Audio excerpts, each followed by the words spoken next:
of college football games from yesterday. First off, this is something different. I'm really a junkie of college football, so just trying something a little different to see how I feel. But if some of you saw my Facebook page, I did do a few games, but I'm gonna run down the list of a good bit of games that we had played yesterday and talk about them a good bit. Start off with Kentucky and Ole Miss. This game here, I did not expect it to be a close game. Even though Kentucky played a hell of a game against Georgia 2 weeks ago, I was not expecting Kentucky to come and do that again this week against a supposed to be hot Lane Kiffin team. But the one thing that we all know about Lane Kiffin is a good offensive coach. But the thing is, that schedule that they built this year had them looking pretty good based off the teams. Uh, their schedule in those first 4 games was very, very weak. So that's why you saw them with the averages they were having on offense. But like I said, Kentucky versus Ole Miss. Kentucky ended up pulling out 20-17. Ole Miss just had an issue with, it seems like, running the ball. Again, quarterback play was average. Wasn't I wouldn't say bad, and I wouldn't say too good because it's still at the end of the day he went 18-28 for 243, 1 touchdown. So that was a good game in his probably the standards, but I'm pretty sure he rather had the win. It just looks like that they could not stop those boys at all. Like being honest. Shout out to my apologies. That was Kentucky's quarterback, 18-28 for 243 with 1 touchdown. But again, then you had Ole Miss's quarterback who went 18-27, 261 and 1 touchdown. That was all right, but in a losing effort, I'm kind of pissed off about that. Seems like running backs did what they were supposed to do. I think they possibly should have held on to the run a little bit more. That probably would have solidified them with the win. But like I said, Ole Miss ended up, whoa. Shout out to Ole Miss receiver Trey Harris with 176 yards receiving on 11 receptions. That's what's up. Shout out to that man. Again, Kentucky ended up pulling that win out, and Ole Miss is now 0-1 in the conference for the season starting. So, oh man, that's not the start. And just so y'all know, this year in the SEC ain't the East versus West anymore. SEC is all one. So it's the top 2 teams in the SEC this year that will make that SEC championship game. Yes, the playing field is not 12 playoff teams, so I'm pretty sure we'll see some of those teams in the SEC that don't make the championship game. I'm pretty sure we'll see maybe 2 or 3 of those teams in the playoff bracket this year. But we're going to move on a little bit forward. Michigan versus Minnesota. I said this on my post, and I'm going to keep it honest, man. Michigan is a one-dimensional team. If you have not noticed it, you are a fool not to. But Michigan is very, very much one-dimensional. They can only run the ball. They don't really have good QB play. He's not able to really get it downfield often. And I think that's going to hinder them down the line when they actually come into the grudge matches like the Ohio States and such. But Michigan did put it off 27-24 by 3 points. Quarterback Alex Orji, yeah, I say Orji, I could be wrong. Went 10-18 for 86 yards, 1 touchdown, 1 INT. That is not good QB play. 10 of 18, but for only 86 yards in one game, you're supposed to be the national champions of last year. I'm not seeing it. Granted, they did lose a lot of goddamn guys from that last year team. So again, we were looking at a different Michigan team, but as we see when they play actual competition, when they played Texas, you saw they got exploited. So again, man, all I'll say is this. Michigan is going to continue to win games until someone can exploit that they only can run the ball. Until then, Michigan will continue to win games until they get to the competition. Shout out to Minnesota. Won't really dig into them guys too much. Looking like they kind of have an up and down season. They quarterback went 27-40 for 258, 1 touchdown, 1 INT. So again, it was iffy, but again, like I said on my post, Michigan will continue to win games until somebody can go ahead and exploit that run game. Again, that's all they have. That's all they have. Yeah, bro, I'm not stupid at all. There's nothing behind me, man. You do realize I can see that, right? Thank you. Uh, but hey, appreciate you on that. Next game we got Oklahoma State. Oklahoma State versus Kansas State. Just being honest. Oh, it's okay. It's okay, my man. It's okay, duty. You good? My apologies, y'all. Still on daddy duty. But we got Oklahoma State versus Kansas State. I personally thought Oklahoma State could get back going with their season, but I think this kind of puts a damper on the Big 12. Uh, Kansas State came out and did what I did not expect them to do. Kansas State actually got exploited last weekend, but came out this week looking to do the exploiting and putting teams on notice. So again, Kansas State with the win, 42-20. My question now for Oklahoma State: what do you do from here? Right now, starting off 0-2 on the conference, can you right the ship? Because the Big 12 is very much deep this year. I know a lot of teams are saying, "Oh, the Big 12 this, Big 12 this." Right now, the Big 12 has Colorado sitting at number 2. We're gonna slide that a little bit later. But again, Kansas State with the win on this game. Avery Johnson, Avery Johnson went 19-31 for 259 and 3 TDs. Okay, I found a way to win it. They had an awesome run game. DJ Giddens went for 15 for 187. Yeah, when you have a run game going and your pass game is going, it's going to be hard to stop you. Looks like, if I'm not mistaken, Oklahoma State quarterback went 26 of 50. Goddamn, 50 attempts in one game? Shit. 26 of 50 with 364 yards and 1 TD, 2 INTs. Oh, that'll do it to you all the time. Them costly turnovers gonna definitely do it to you. But again, Kansas State ended up pulling that out 42-20. I don't know, man. That Big 12 looking real good this year. Looking like it's a toss-up between anybody. Kind of move a little forward. We had BYU versus Baylor, with BYU pulling that out 34-28. USC versus Wisconsin. No lie, when I was looking at that game a little earlier, I thought Wisconsin possibly would pull that out. But USC did come out with the victory, 38-21. I'm sorry, y'all, but when it comes to Notre Dame, you will not find me talking much about them. That is one of the boringest teams to me ever to test the field. We ain't talking about the late 80s, early 90s Notre Dame. We talking about the Notre Dame as of now. And the reason I call them boring, because they always get super hyped up in the beginning. Then when it's time to actually play some real comp, they lose. How the fuck did Notre Dame lose the NIU? Don't know, but shout out to NIU for doing their game. But Notre Dame did win against Louisville 31-24. Now, this game was a hell of a game. If you watched it, you know exactly what I'm talking about. Oklahoma versus Auburn. Now, by all intents and purposes, Auburn could have won this game. Could have won this game. Turnovers is definitely what did it for them. But shout out to those boys, man. I saw an Auburn team that will and can be very competitive if they can play the right way. Auburn quarterback Peyton Thorne went 21-32 for 338, 3 touchdowns, and that one costly INT that was returned for a touchdown to seal the game for those boys. Again, they had that game. Hell, Oklahoma could not pass the ball at all. 10 for 15, 161, no touchdowns at all. So again, man, shout out to Oklahoma for pulling that out, but I guarantee Auburn is punching themselves in the fucking face right now because they feel like they know they lost out when they gave it up. Mississippi State. Now, I know a lot of that game looked kind of crazy to me in the beginning, too. It was 13. I think Mississippi State had the lead early on in the game, but we all knew it was going to happen. Arch Manning came out and did what Arch Manning does best, is what we've seen in these last 2 games. I think that may be the better Manning of all.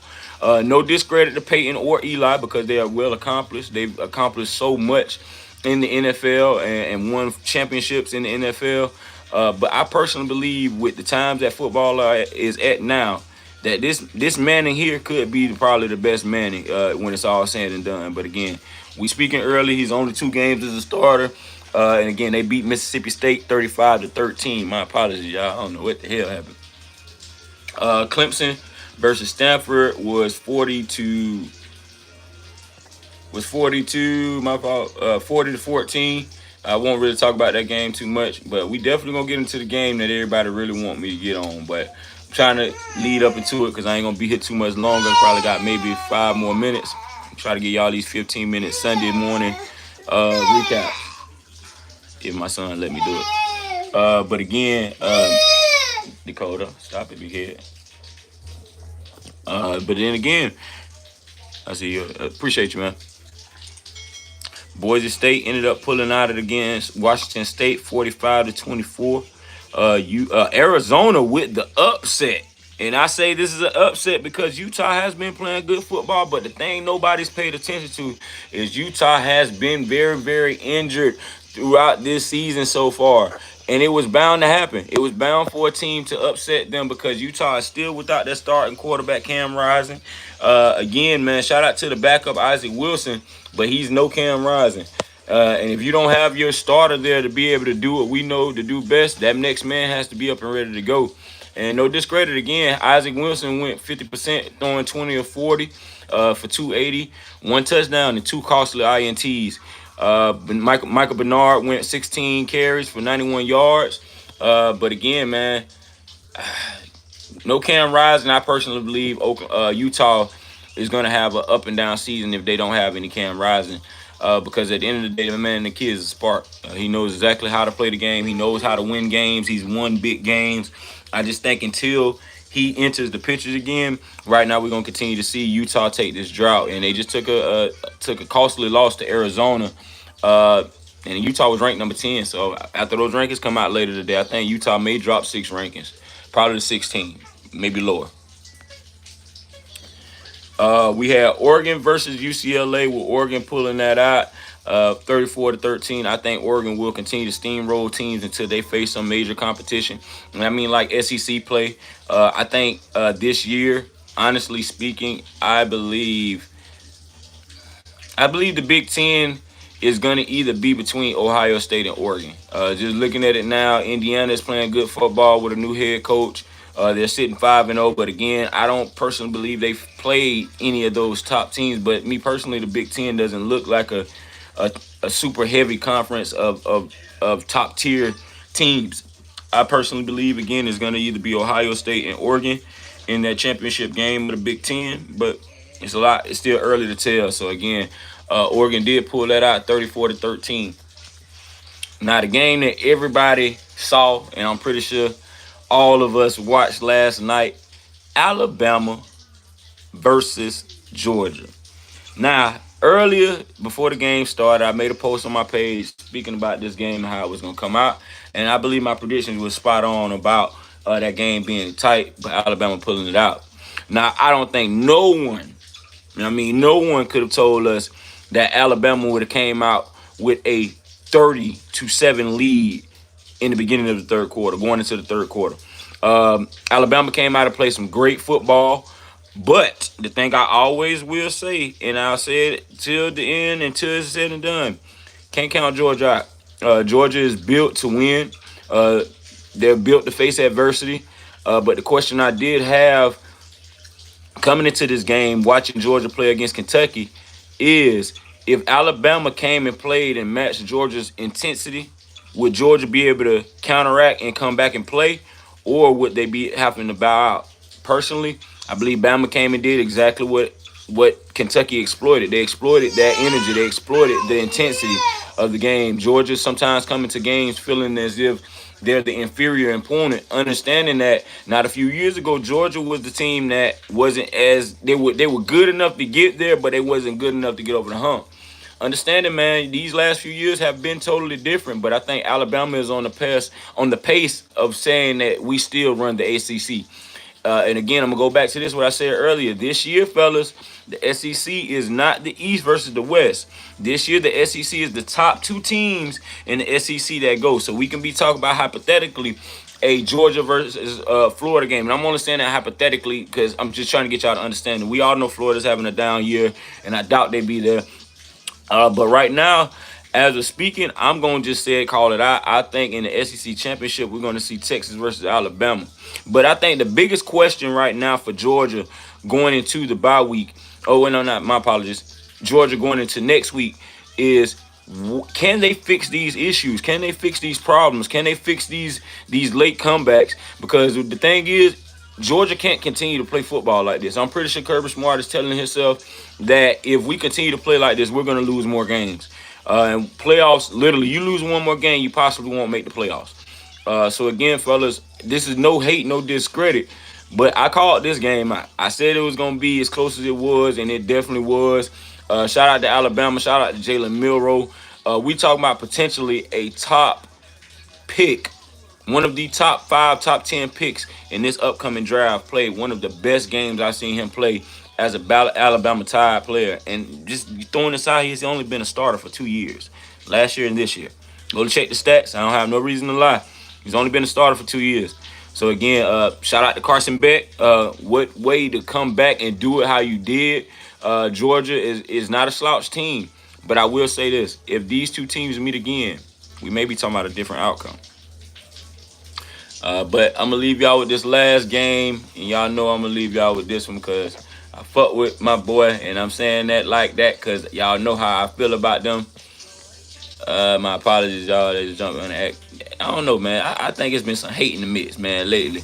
Because it seems like anytime I go to watch or try to watch a Colorado game, they be over there hating in the mid, like they'll cut the game off early or something like that. And I just personally feel like what's the hate in the midst for? You feel me? Like, what we hating on the Rado for? Deion ain't doing nothing but doing that big one. That's it.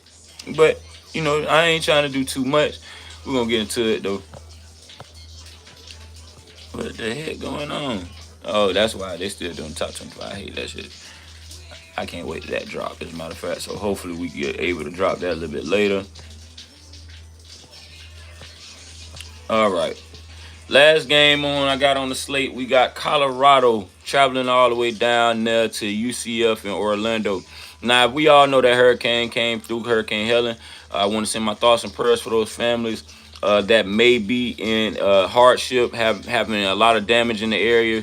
We're praying for you and hoping you guys can recover.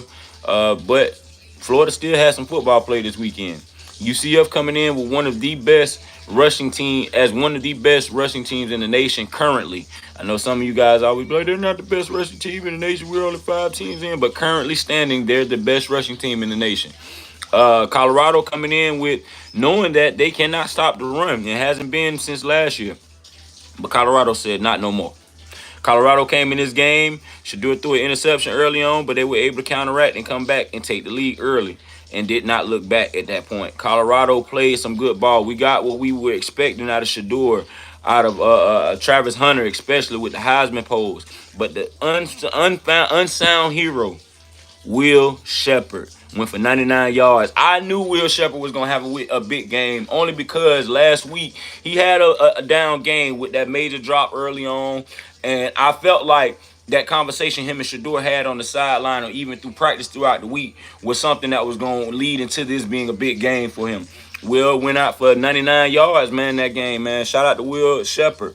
But again, man, I will not discredit UCF because they were all of what I expected them to be. They were a dominant run team.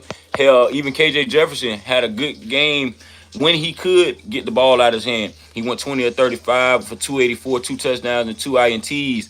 But they did contain what I feel is one of the best running backs currently in college football right now in RJ Harvey. He has 16 carries for 77 yards. Normally we see RJ go for at least 100 yards, but they contained that run this week. Shedeur went 28 or 35 for 290, 3 TDs and 1 INT. Colorado looked like they got their run game kind of going. It looks like they're running back by committee and not just one set guy. Whoever I can see basically them going off of whoever is the guy that's giving them the most momentum at the time. But they look like they established their run. They went for a total of 29 carries for 128 yards and 2 TDs combined. But it looks like a total of 4 backs. Again, man, shout out to Colorado, man. They are playing some good ball. Now, my question for Colorado is last year they were somewhat in a same position of being at 4-1.